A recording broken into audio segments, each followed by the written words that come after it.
But here's the question. By show of hands of the graduates, how many of you, when you were little and you were asked what you wanted to do, said public health professional? Me neither.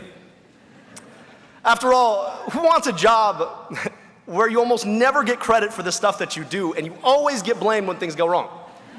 And it's usually because the people who blamed you cut your funding in the first place. My sisters and brothers, welcome to the often exciting, sometimes weird, rarely appreciated, but always important world of public health.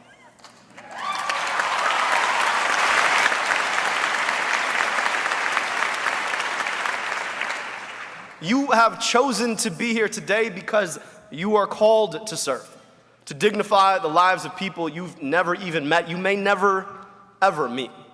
There are few callings that can be more noble.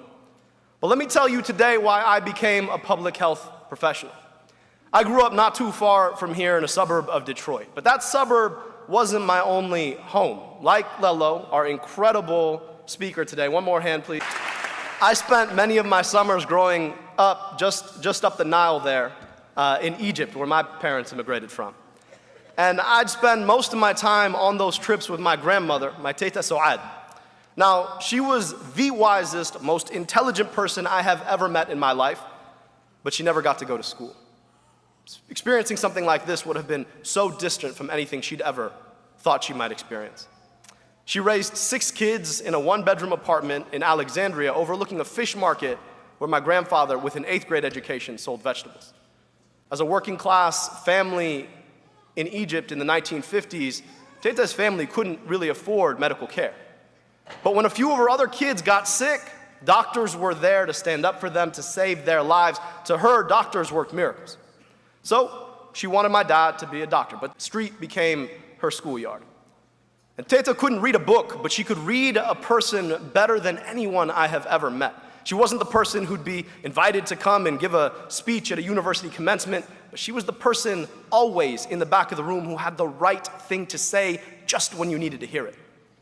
She'd lift you up when you were down, just as quick. She'd bring you right back down to earth when you got ahead of yourself, and I got ahead of myself. Those summers when I'd be spending time with my teta, my aunts and uncles, my cousins, my grandmother would pull me aside.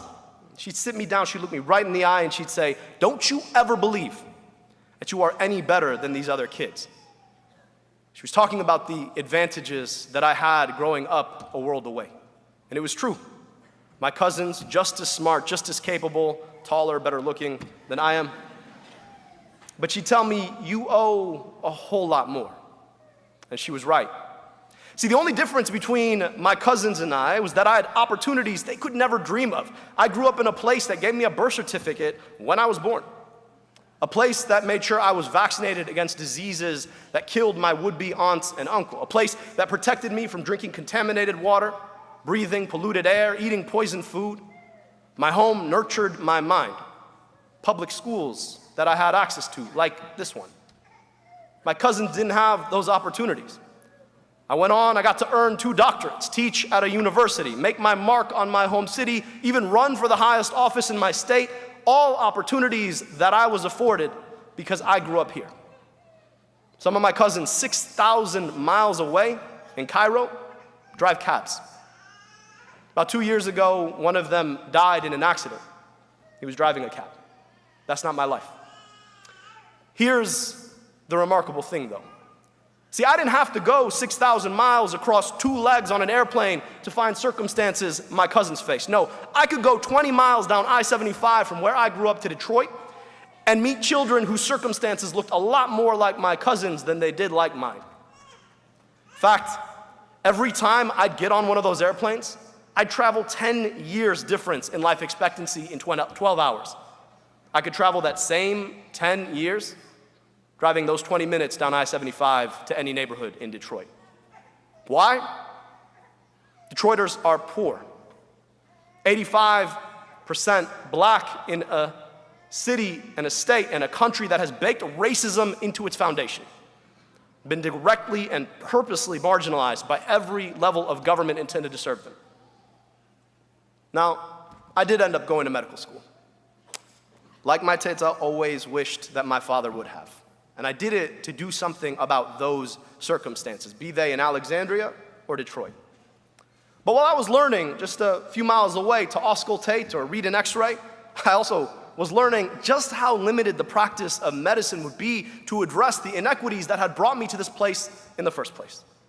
Particularly in a society where our medical system is built to profiteer off of people's ill bodies, built to ignore people who most need the care and cannot pay. Medicine is the art and science of diagnosing and treating disease in individuals.